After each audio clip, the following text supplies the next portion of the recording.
안녕하세요. 여러분, 오늘은 천체망원경에 대해서 같이 공부를 해보도록 하겠습니다. 천체망원경은 보통 이렇게 세 부분으로 나눌 수 있습니다. 가장 중요한 부분이 바로 그렇죠, 경통 부분이고요. 그리고 천체망원경은 보통 굉장히 좁은 영역을 확대해서 보기 때문에 원하는 곳을 이렇게 안정적으로 우리가 향하게 하기 위해서는 굉장히 튼튼한 망원경을 지지할 수 있는 부분이 필요해요. 이 망원경 지지하는 부분을 우리말로는 가대라고 하고요. 영어로는 마운트라고 합니다. 이 부분이 바로 마운트 부분이에요. 그리고 이 마운트를 받쳐주는 삼각대, 보통 이동용 망원경의 경우에는 이렇게 세 부분으로 나눌 수가 있어요. 좀 더 자세히 설명을 하자면 이제 경통 옆에는 이렇게 조그마한 보조 망원경이 달려 있기도 해요. 보조 망원경은 영어로는 이제 find scope라고 하는데 보통 우리가 흔히 그냥 find 이런 식으로 부릅니다.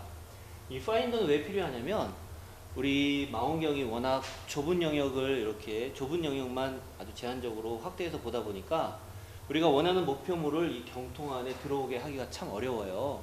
그래서 원하는 천체를 우리 주 망원경에 들어오게 할 수 있도록 이렇게 보조 망원경, 영어로 파인더, 찾아주는 이런 파인더 스코프를 달아두고요. 다른 말로는 뭐 탐색경이라고 이렇게 말하기도 해요. 여러분들 나중에 이제 수행평가로 이 보조 망원경, 즉 파인더와 그리고 주 망원경을 이렇게 일치시키는 이런 파인더 정렬과 관련해서 여러분들 나중에 수업 시간에 한번 배우고요. 중간고사 끝나면 바로 이 파인더 정렬하는 이런 부분에 대해서 수행평가를 할 예정입니다. 자, 그리고 보통 경통은 이렇게 경통 앞에 이슬이 맺혀지지 않도록 이렇게 경통 후드가 있기도 하고요. 그리고 이렇게 우리 현미경과 마찬가지로 또 접안 렌즈가 있습니다. 그리고 망원경에는 보통 접안 렌즈 앞쪽에 빛을 한번 90도로 꺾어주는 이런 장치를 쓰게 되는데, 그냥 보통 이런 걸 통틀어 다이아고날이라고 이야기를 해요. 근데 이게 거울로 만들어져 있는 경우도 있고요. 전반사 프리즘으로 만들어져 있는 경우도 있는데, 프리즘으로 만들어져 있으면 직각 프리즘, 그리고 뭐 거울로 만들어져 있으면 뭐 플립 미러 뭐 이런 식으로 여러 가지 부르는데 보통 통틀어 다이아고날이라고 부릅니다. 얘를 쓰는 이유는 만약에 별이 저 천정 쪽에 있을 때 우리가 이 접안 렌즈에 눈을 대면 만약에 이 다이아고날이 없다면 우리가 천정 부분을 관측할 때 사람의 눈이 이 접안 렌즈가 아래쪽을 향하게 되니까 거의 아래에서 천정 쪽을 바라봐야 될 거 아니에요. 그럴 때 매우 힘들기 때문에 보통 이런 직각 프리즘으로 빛을 한번 90도 꺾어서 편안하게 관측을 하기도 합니다.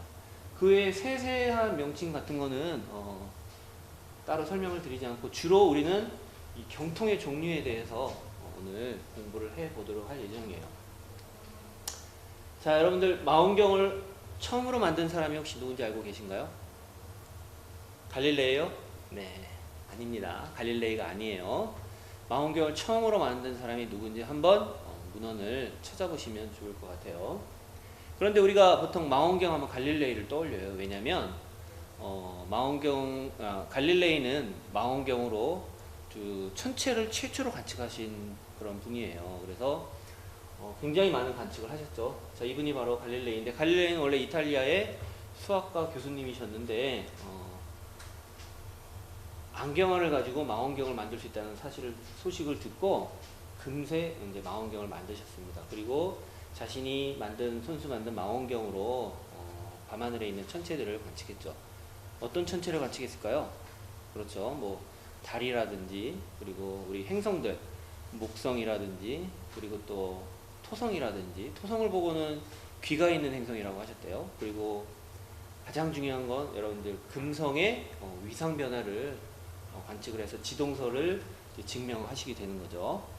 자, 중요한 거는 갈릴레이는 이렇게 망원경으로 관측한 사실들을 그냥 관측하는 걸로 끝내지 않고 이렇게 꼼꼼하게 정리를 하셨어요. 그 정리한 책이 시데레우스 눈치우스라는 책인데 이렇게 꼼꼼하게 정리한 것이 바로 과학 발전에 굉장히 큰 영향을 미친 그런 아주 소중한 자료로 사용이 되고 있는 거죠. 자, 갈릴레이가 사용했던 망원경은 대물 렌즈는 이렇게 볼록 렌즈로 되어 있고요. 그리고 저반 렌즈는 오목 렌즈로 되어 있는 이런 형태를 띠는 굴절 망원경이었습니다. 굴절 망원경. 요즘은 이런 오목 렌즈로 나오는 저반 렌즈가 없기 때문에 오늘날에는 이제 거의 사용되진 않지만 갈릴레이는 이렇게 손수 만든 망원경으로 굉장히 많은 그런 발견을 했죠. 자, 그러다가 여러분들 케플러 법칙 배웠죠? 케플러도 망원경을 하나 고안을 해냈어요. 바로 자, 갈릴레이와는 달리 케플러는 저반 렌즈를 이제 볼록 렌즈를 사용합니다. 볼록 렌즈를 사용하면 이점이 있어요. 저반 렌즈를 오목 렌즈로 사용한 것보다 볼록 렌즈로 사용하면 어떤 이점이 있거든요. 그 부분은 아까 선생님이 말씀드린 것처럼 여러분들이 한번 찾아서 조사를 해보시면 좋을 것 같아요. 자, 케플러식 굴절 망원경은 금방 선생님이 말씀드린 것처럼 대물 렌즈도 볼록 렌즈, 그리고 저반 렌즈도 볼록 렌즈, 이런 형태로 생긴 망원경이고요. 오늘날 사용하는 대부분의 굴절 망원경은 바로 이런 케플러식을 사용하고 있다고 생각을 하시면 될 것 같습니다. 우리 학교에 있는 굴절 망원경도 전부 이런 케플러식 굴절 망원경입니다. 그런데 이런 굴절 망원경은 한 가지 단점이 있어요. 어떤 단점이 있냐면, 자, 굴절 망원경은 이렇게 빛을 유리를 통해서 이렇게 굴절을 시키는 거거든요. 그런데 우리 알다시피 빛의 굴절률은 파장에 따라서 달라진단 말이에요. 가시광선이 이렇게 빨간색부터 파란색 영역까지 있다고 했을 때 빨간색보다 파란색이 굴절이 더 많이 됩니다. 그러다 보면 이렇게 상이 맺혀지는 곳에 빨간색이 상이 맺히는 곳과 파란색이 상이 맺히는 곳이 달라져서 이렇게 무지개색으로 약간 이렇게 번져 보이는 이런 현상이 나타나게 되는데, 이것을 우리는 뭐라고 얘기하냐면 색수차라고 이야기를 해요. 색수차가 있으니까 굴절 망원경은 별로 좋지 않은 망원경이네요.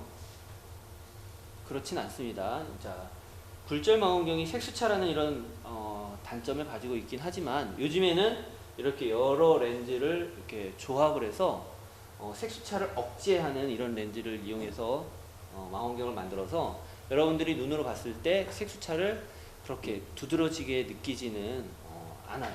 그래서 비싼 망원경일수록 이렇게 여러 개의 렌즈를 이렇게 조합을 해서 색수차를 억제하는 그런 색지움 렌즈를 사용한 이런 망원경들이 요즘 출시가 되고 있고요. 저희 학교에 있는 망원경 중에 좀 비싼 망원경이 하나 세대가 있는데, 그 망원경은 바로 이런 색지움이 아주 색수차가 잘 억제된 그런 망원경이 있습니다. 나중에 그 망원경에 대해서 또 다시 설명을 드리도록 할게요. 자, 이런 굴절 망원경이 색수차라는 단점이 있어서 반사를 해서 빛을 모으자라고 생각하시는 또 과학자가 있는데, 바로 유명한 바로 뉴턴이에요. 뉴턴. 여러분들은 뉴턴 하면 만유인력의 법칙 이것만 떠올리는데, 뉴턴은 이렇게 오목 거울을 이용해서 빛을 모아서 망원경을 만들 생각을 하신 분이에요. 그래서 오목 거울을 이용해서 이렇게 빛을 모아서 보는 반사 망원경 중에서, 자, 거울은 빛을 반사시키니까 빛이 이 부분에 모이게 되겠죠. 근데 사람의 눈을 여기다 갖다 댈 수 없으니까 중간에 빛을 옆으로 뽑아내는 사경 보조 거울을 하나 두게 됩니다. 얘가 주경, 그리고 얘가 부경이라고 우리가 보통 이야기하는데, 뉴턴은 이 부경을 평면 거울을 사용했어요. 가운데 부분에 평면 거울을 두어서 이렇게 모인 빛을 옆으로 뽑아내서 이 옆에서 관측을 하게끔 고안을 하신 거죠. 이걸 뉴턴식 반사 망원경이라고 합니다. 오늘날에도 굉장히 많이 사용되고 있고요. 우리 학교에는 선생님이 보지 못했는데, 선생님이 이 뉴턴식 반사 망원경을 하나 가지고 있고, 우리 천체 관측실에 오면 이 뉴턴식 반사 망원경을 볼 수 있습니다. 보시면 얘가 부경이에요.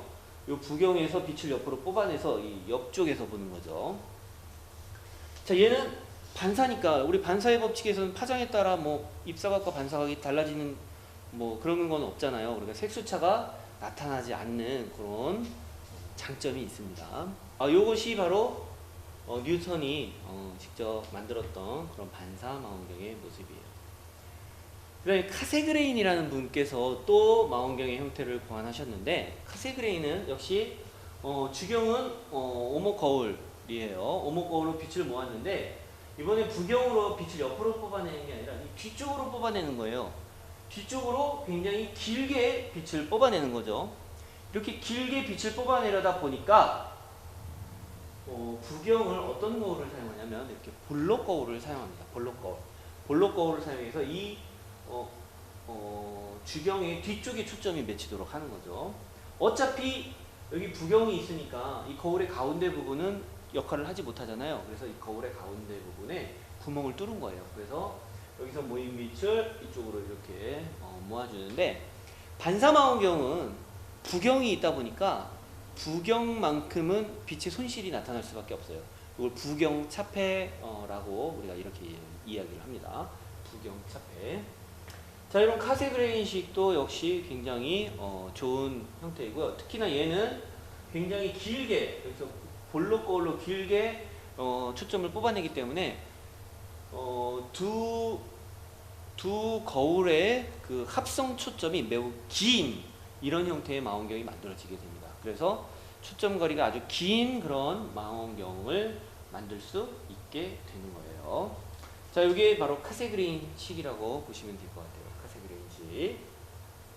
여태까지 배운 우리가 망원경을 정리해보면 얘는 갈릴레이식 굴절 망원경이죠. 얘는 케플러식 굴절 망원경, 그리고 얘는 뉴턴식 반사 망원경, 그리고 얘는 카세그레인식 반사 망원경. 이렇게 크게 이런 네 종류의 그 망원경의 형태가 있습니다. 자, 다음으로는 우리가 복합광학계라고 하는데 보통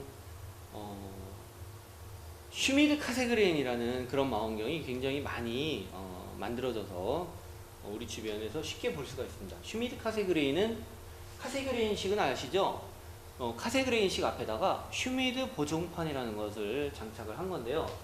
이 카세그레인이 가지고 있는 그런 단점을 보완하기 위해서 앞에다가 이렇게 보정 렌즈를 끼워서 한번 빛을 반사시키고 다시 모아지는 걸 이제 부경해서 다시 바깥쪽으로 이렇게 밀어내는 이런 형태의 슈미드 카세그레인식이 많이 만들어져서 유통이 되고 있어요. 우리 학교에도 2대나 있습니다. 그래서 이 슈미드 카세그레인 망원경을 설명드리는데, 얘가 바로 슈미드 카세그레인이에요. 앞에 유리가 있죠? 슈미드 보정판, 얘가 빛을 살짝 굴절시켜 줍니다. 그 굴절된 빛이 주경에 의해서 모여서 다시 부경에 의해 반사되는 이런 형태의 망원경을 만들기도 해요. 미국에서 주로 이런 망원경을 굉장히 많이 만들어서 판매를 해왔고요. 우리 학교에도 2대나 이런 망원경이 있다. 그 정도만 선생님이 이야기할게요. 사실 망원경에 대해서도 여러분들 공부할 게 굉장히 많은데 다 설명할 수는 없고요. 일단 이 정도 설명을 드리도록 하겠습니다. 우리가 이번에는 망원경의 성능에 대해서 공부를 해볼게요. 망원경이라고는 했지만 이제 우리 경통, 광학계의 성능을 주로 이야기를 하려고 합니다.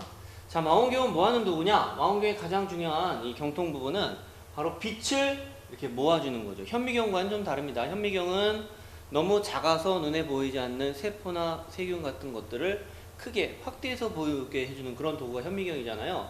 근데 대부분 망원경은 너무 어두워서 우리 눈에 보이지 않는 그런 별빛을 모아서 내 자그마한 동공 속으로 넣어주는, 빛을 모으는 깔때기의 역할을 한다. 우리가 이렇게 생각을 할 수 있어요.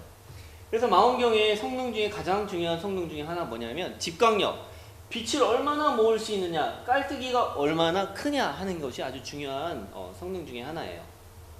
자, 이것을 우리가 집광력, 빛을 모으는 능력이라고 하는데, 당연히 그렇죠. 예를 들면 굴절 망원경 같은 경우에는 대물 렌즈의 면적에 비례한다고 볼 수 있어요. 반사 망원경은 빛을 반사시키는 그 오목 거울의 그 면적에 비례한다, 이렇게 볼 수가 있겠죠. 그렇죠? 면적이니까 보통 망원경은 다 이렇게 원형이잖아요. 원형이니까 구경의 제곱에 비례한다. 그런데 구경은 대물 렌즈나 또는 반사경의 지름을 이야기합니다. 지름의 제곱에 비례한다. 왜냐하면 면적이니까. 그렇죠? 자, 예를 들어서 지름이 50mm인 망원경이 있다라고 우리가 한번 해보자. 지름이 여기에 50mm, 지름이 지름이 50mm. 이 망원경이 빛을 이렇게 모아주겠죠, 그쵸? 이렇게 모아주겠죠. 그럼 여기 모인 빛은 우리 사람 맨눈으로 본 것보다 얼마나 많은 양의 빛이 모이느냐 하는 걸 생각해 보면, 우리 사람의 여기 눈 있잖아요. 눈에서 빛이 들어가는 이 동공이 있어요. 동공의 지름이 보통 동공은 우리가 밝은 곳에 가면 좀 작아지기도 하고 어두운 곳에 가면 커지기도 하는데, 어두운 곳에 있을 때 보통 한 5mm 정도까지 커진다고 해요. 5mm. 지름이 5mm. 여기 동공. 여러분들 옆에 있는 친구의 눈동자 보세요. 무섭습니다. 옆에 있는 친구 눈동자를 보면 동공이 보이는데, 보통 동공의 지름 5mm 정도 된다고 하죠. 그럼 망원경이 있는데, 구경이 50mm 망원경은 직광력이 몇 배나 되겠느냐? 쉽게 계산할 수 있겠죠. 뭐야? 10배. 반지름이 10배니까 제곱의 비례니까 직광력은 몇 배가 되겠다? 이 직광력은 110의 제곱배가 되겠다. 그쵸? 100배가 되겠다. 이렇게 우리가 간단하게 생각할 수 있죠. 자, 다음 두 번째, 망원경의 성능 한계 등급이라는 것을 이야기해요. 이건 직광력과 거의 관련이 있다고 볼 수 있죠. 자, 별의 밝기를 등급으로 나타내는데, 그리스 시대 히파르코스라고 하는 분이 자기 눈에 가장 밝게 보이는 별을 1등급, 1등성이라고 했어요. 그리고 자기 눈에 가장 어둡게 보이는 별을 6등급, 6등성이라고 했어요. 그런데 히파르코스나 보통 일반 사람이나 동공의 크기는 다 비슷하다고 볼 수 있죠. 그러면 일반 사람의 눈에도 가장 어둡게 보이는 별은 바로 몇 등급? 6등급이라고 볼 수 있어. 우리 사람의 눈에 한계 등급은 바로 6등급이에요. 6등급. 사람의 눈의 한계 등급 6등급. 6등급이에요. 그러면 이 망원경의 한계 등급은 얼마냐? 지름이 50mm인 망원경의 한계 등급은 얼마냐? 자, 이 망원경은 우리 사람 눈보다 얼마나 많은 양의 빛을 모을 수 있다고요? 아까 얘기했죠? 100배나 많은 빛을 모을 수 있어요. 100배. 100배. 그러면 100배도 어두운 별까지 볼 수 있다는 얘기야. 6등급보다 100배 어두우면, 우리가 5등급 차이가 나면 밝기 차이가 100배 난다고 얘기하잖아요. 밝기가 5등급이 작으면 100배 밝은 거고요. 5등급이 크면 밝기가 100분의 1인 거예요. 그러니까 얘는 밝기가 100분의 1만큼 어두운 것까지도 볼 수가 있는 거죠. 그러니까 몇 등급까지? 11 등급까지가. 자, 얘는 밝기가 100분의 1인 그런 별까지도 눈에 보이는 거예요. 우리 사람을 눈으로 볼 수 있는 6등급보다 밝기가 100분의 1인 그런 별까지도 눈으로 볼 수 있게 되니까 몇 등급, 한계 등급이 몇 등급이다? 11등급이다 라고 볼 수 있죠. 밝기는 어두울수록 등급이 어떻게 된다? 커진다. 그쵸? 자, 이게 망원경의 성능 중에 직광력과 한계 등급에 대한 이야기를 했고요. 자, 다음으로는 우리가 초점거리라고 하는 이런 개념이 있어요. 초점거리라는 건 뭐냐면 대물 렌즈나 또는 반사경, 볼록 렌즈나 오목거울 전부 다 빛을 모아주는 이런 볼록 렌즈나 오목거울의 경우 초점이 맺히는 곳까지의 거리, 아무거나가 아니라 무한대 거리에 있는 물체가 초점이 맺히는 그런 곳으로부터 렌즈까지의 거리, 이것을 초점 길이 F라고 우리가 이렇게 이야기를 합니다. 자, 이 초점거리 굉장히 중요한데, 왜냐하면 이제 초점거리와 구경이 정해지면 우리가 초점비라는 이야기를 해요. F수라고 이야기를 하는데, 구경에 대한 초점 길이의 상대적인 비예요. 구경이 D, 그리고 얘가 렌즈의 초점거리예요. 예를 들어서 이 렌즈의 초점거리가 50cm라고 해보자. 50cm. 즉 이 렌즈는 무한대에 있는 물체가 50cm 떨어진 곳에 상이 맺힌다는 거예요. 그러면 이 렌즈의 초점비는 얼마냐? 계산은 쉽게 되겠죠? 50mm 분의 50cm니까 미리와 센치는 10 차이가 나죠? 그럼 얘는 F가 얼마예요? 50 밀리미터 분의 500 밀리미터잖아요. 그죠? 그러니까 F가 얼마야? 10이다. 10. 그래서 보통 렌즈가 할 때는 초점 길이보다는 초점비를 많이 써요. 렌즈는 그래서 구경이 얼마고 초점비가 얼마냐? 이렇게 물어봐요. 당신 망원경의 구경은 얼마고 초점비가 얼마입니까? 이렇게 물어보면 초점 길이까지도 금방 환산이 되겠죠. 그쵸? 자, 예를 들어서 이렇게 지름은 50cm로 같아요. 얘하고 지름은 같은데 초점거리가 얘가 더 짧아. 얘는 50cm인데 얘는 25cm예요. 그러면 어떻게 되느냐? 여기를 잘라봤을 때 초점비가 다르다는 거죠. 자, 구경은 50, 50 똑같죠? 구경은 똑같대. 근데 얘는 500mm고 얘는 250mm니까 얘는 초점비가 얼마가 되는가? 얘는 초점비가 F가 10이죠. 얘는 F가 얼마가 돼요? 5인 이런 망원경이 된다. 이런 얘기예요. 자, 이렇게 초점비가 작으면 빛이 빠르게 모여요. 그래서 이런 거 빠른 광학계, 빛이 빠르게 모이고 그 다음에 빛의 밀도가 매우 커서 어두운 천체를 관측하기가 좋아요. 특히나 사진 찍을 때는 이 F수가 작을수록 빠르게 빛을 모아주기 때문에 짧은 시간 안에 많은 양의 빛을 모을 수 있다는 이런 장점이 있습니다. F수가 작으면. 대신 F수가 크면 큰 대로 장점이 있어요. F수가 크면 초점거리가 길기 때문에 우리 아까 배웠던 그런 색수차가 적는다든지 아니면 요 다음에 나오는데 배율이 커진다든지 요런 또 장점이 있습니다. 자, 다음으로는 분해 능력. 자, 분해능이라는 것은 뭐냐? 분해능이라는 것은 아주 가까이 있는 물체를 멀리서 보면 마치 하나인 것처럼 보여요. 이 가까이 있는 두 별을 식별할 수 있는 능력을 우리가 분해능이라고 이야기하고, 분해능은 최소 분해가 세타로 표현을 해요. 예를 들어서 여기 별이 하나 있고 또 하나의 별이 있는데 아주 멀리에서 이 별을 보면 이 두 별이 이루는 각이 세타죠. 그쵸? 세타. 두 별이 이루는 각이 세타예요. 세타. 이 세타일 때 이 떨어진 두 별이 아주 가까이 있는데 얘가 떨어져 보일 수 있는 최소한의 각거리를 우리가 분해능이라고 그래요. 그러면 이 최소 분해각이 작으면 작을수록 가까이 있는 물체를 식별할 수 있다. 이런 얘기인데, 가까이 있는 물체를 식별할 수 있다 이 얘기인데, 실제로 우리가 별을 보면 많은 별들이 두 별이 가까이 붙어 있는 쌍성이에요. 이중성이라고 이야기하죠. 이중성. 그런데 맨눈으로 보면 하나인 것처럼 보여요. 망원경으로 보면 이 두 별이 각각의 다른 별인 것으로 분해가 되어서 보여요. 이렇게 아주 가까이 있는 두 별을 분해해서 볼 수 있는 능력을 우리가 분해능이라고 하고요. 분해능 세타는 작으면 작을수록 분해 능력이 좋은 거죠. 그쵸? 근데 이 분해능은 뭐하고 관련 있느냐? 역시나 구경하고 관련 있습니다. 그래서 최소 분해각 세타는 D분의 람다. D는 구경이고 람다는 관측 파장이에요. 관측 파장. 그래서 우리가 보통 눈으로 볼 수 있는 550 나노미터의 파장으로 관측을 할 때 분해능은 여기 구경 D를 집어넣은 다음에 D분의 람다 한 다음에 여기다가 뭐를 곱해라? 1.2를 곱하면 됩니다. 1.2는 왜 곱하느냐? 회절에 의해서 생기는 이런 부분을 고려해 준 값이 1.2예요. 별을 보면 회절 때문에 이 별이 이렇게 동심원상의 그런 에어리 디스크라는 것이 보이는데, 그 두 번째 에어리 디스크랑 두 가까이 있는 두 별이 에어리 디스크가 겹쳐지게 되면 두 개가 구분이 안 되거든요. 요 에어리 디스크가 분해되어서 볼 수 있는 그런 각거리이기 때문에 그 에어리 디스크에 해당하는 만큼 1.2만큼을 더 곱해 주어야 하는 겁니다.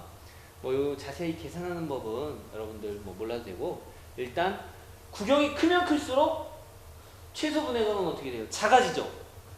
최소 분해각 세타가 작아지면 분해 능력이 어때? 좋은 거예요. 자, 그러니까 구경이 크면 분해능도 좋고, 구경이 크면 직각력도 좋으니까 한계 등급도 어두운 그런 별까지 볼 수 있고, 결국 망원경은 큰 망원경일수록 좋겠다 이런 얘기입니다. 큰 망원경. 자, 마지막 배율인데요. 여러분들 현미경에서는 우리가 배율 얘기를 되게 많이 하잖아요. 현미경의 배율은 어떻게 계산하냐면 대물 렌즈의 배율 곱하기 저반 렌즈의 배율. 대물 렌즈와 저반 렌즈의 배율이 써 있어요. 그런데 망원경은 배율이 써 있는 게 아니라 망원경에는 초점거리가 써 있어요. 자, 대물 렌즈의 초점 길이 있죠. 저반 렌즈도 초점 길이가 있어요. 그래서 저반 렌즈를 아이피스라고 해서 FE라고 썼고요. 그 다음에 대물 렌즈는 오브젝티브 해가지고 FO라고 썼는데, 대물 렌즈의 초점거리 나누기 그 다음에 저반 렌즈 초점거리 하면 이것이 바로 망원경의 배율이 됩니다. 현미경은 배율을 어떻게 바꾸나요? 대물 렌즈를 돌리죠, 그렇죠? 그런데 망원경은 대물 렌즈를 바꿀 수 없죠. 그러니까 어떻게? 저반 렌즈를 바꾸는 거예요. 저반 렌즈. 자, 예를 들어서 우리 아까 망원경의 초점거리, 그 대물 렌즈의 초점거리가 50cm인 그런 망원경이 있었다. 그런데 우리가 25mm인 초점거리가 25mm인 그런 대물 저반 렌즈로 관측을 하게 되면 배율이 몇 배가 되겠냐 이거예요. 50cm 몇 배 되겠어요? 2.5cm니까 몇 배? 20배인가요? 맞죠? 이러면 배율이 20배가 나오는 거죠. 그쵸? 선생님 예를 좀 이상하게 들었네. 보통 20배보다는 더 큰 배율로 이제 관측을 많이 합니다. 자, 그래서 우리가 저반 렌즈를 여러 개를 가지고 저반 렌즈를 바꿔가면서 이렇게 망원경의 배율을 바꾸기도 하는데, 사실은 망원경의 그런 배율을 키워서 관측을 하게 되면 현미경과 마찬가지로 시야가 어두워지기 때문에 배율이 무조건 크다고 좋은 건 아니에요. 보통 우리 망원경으로 망원경으로 관측하는 배율은 저배율인 경우에 한 40배 정도, 고배율인 경우엔 100배 또는 150배, 200배 이 정도가 적정한 배율이라고 보면 되고요. 보통 이렇게 배율을 키워서 관측하는 대상은 가까이 있으면서 밝은, 그래서 확대했을 때 크게 볼 수 있는 달이라든지 그리고 행성 이런 경우에는 우리가 배율을 키워서 보지만, 보통 다른 대상들은 배율 키우는 것보다는 큰 망원경으로 직광력을 키워서 어두워서 눈에 보이지 않는 대상을 이렇게 보는 이런 방법을 우리가 이제 많이 사용한다라고 볼 수가 있습니다. 됐죠? 자, 선생님 특별히 우리 학교의 망원경을 좀 소개하려고 그래요. 우리 학교의 망원경. 우리 학교에는 어떤 망원경이 있느냐? 자, 지난 4월에 우리 학교에 메인 망원경이 들어왔습니다. 드디어. 이게 우리 학교 메인 돔에 있는 망원경이에요. 자, 이 망원경은 카세그레인식 망원경입니다. 카세그레인식 망원경. 봐봐요. 반사 망원경이에요. 근데 여기 구경에 의해서 반사되어 나오는 이런 카세그레인식 망원경이고요. 지름이 60cm, f5인 그런 망원경이에요. 그럼 초점거리 얼마일까요?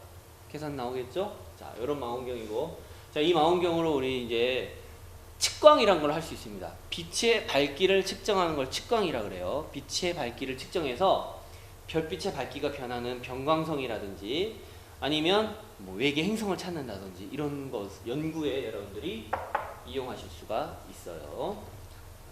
자, 그 다음에 이제 우리 학교 슬라이딩 루프에 가면은 여기 아주 큰 망원경이 하는데, 얘가 바로 슈미드 카세그레인 망원경이에요. C14라고 해서 지름이 14인치예요. 14인치.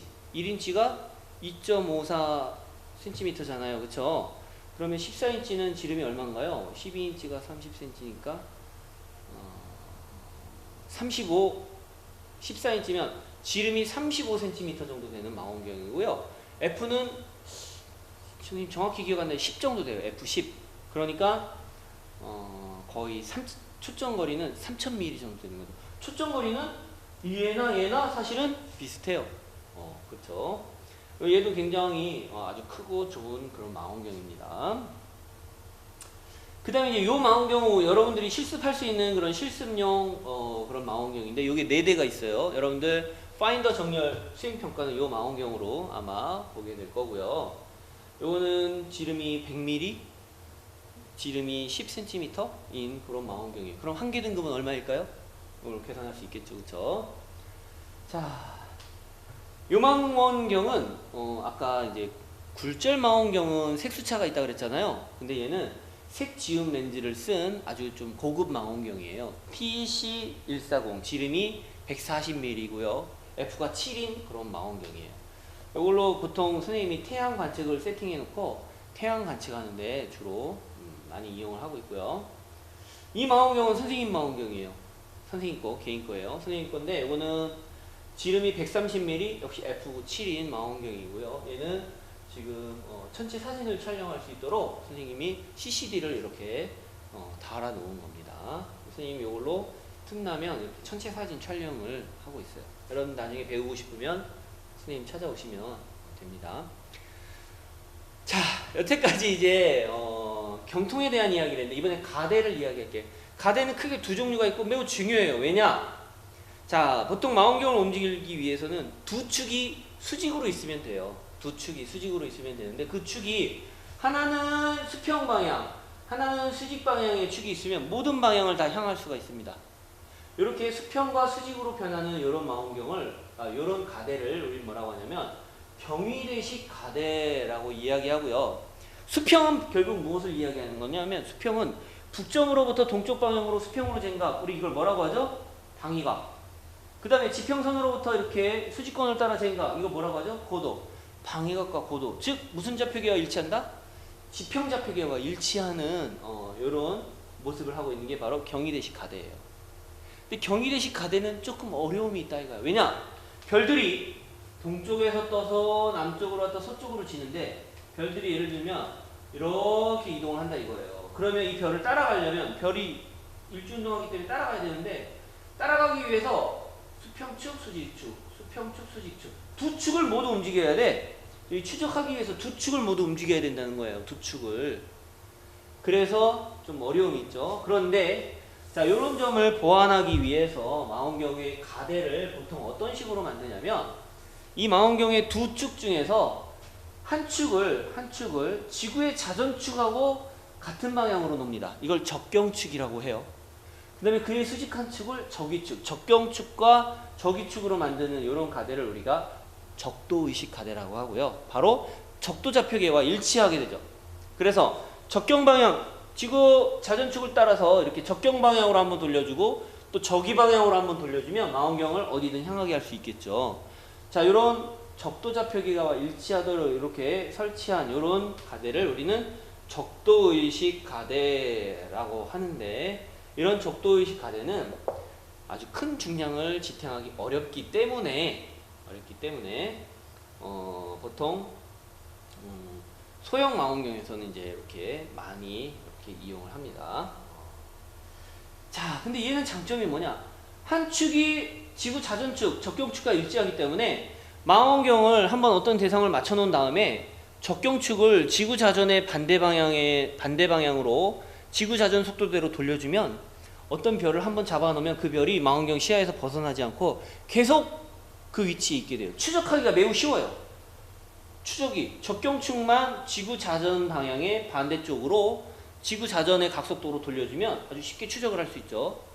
그런데 경위대식 가대는 추적하는데 두 축을 모두 움직여야 돼요. 아까 선생님이 얘기했죠. 추적을 하는데 별이 이렇게 동쪽에서 떠서 남쪽으로 와서 서쪽으로 갈 때 방위각 고도 이런 식으로 계속 움직여야 돼. 여기 자우선 지나게 되면 방위각 고도 다시 내려가야 되겠죠. 이렇게 두 축을 모두 움직여야 되면 물론이고, 이렇게 따라간다 하더라도 어떤 걸 관측하게 되면은 이 관측 대상이 지평선에 대해서 회전을 하기 때문에 사진을 찍으면 시야가 회전하는 이런 문제 때문에 보통 사진을 찍을 때는 굉장히 안 좋은 그런 형태다라고 우리가 생각을 할 수 있습니다. 하지만 큰 중량을 지탱할 수 있어서 아주 큰 그런 망원경들은 이런 경위대식을 많이 쓰고요. 그 대신에 이제 시야가 회전하는 것을 다시 보정해주는 이제 로테이터, 회전시켜주는 그런 장치를 또 이렇게 사용을 하기도 해요. 어쨌든 가대는 이렇게 두 종류가 있는데, 우리 학교에 있는 가대는 거의 다 적도의식 가대예요. 적도의식 가대는 설치할 때 한 축을 반드시 어떻게 설치해야 돼? 지구의 자전축과 나란하게 설치해야 되는데, 다행히도 우리 북반구에는 자전축 가까이 어떤 별이 있나요? 북극성이 있죠. 북극성을 기준으로 이렇게 자전축을 맞춰주고 설치를 하게 되면 굉장히 쉽게 천체를 추적할 수가 있습니다. 자, 망원경의 성능에 대해서는 이제 여기까지 선생님이 설명을 드리도록 할게요. 자, 감사합니다.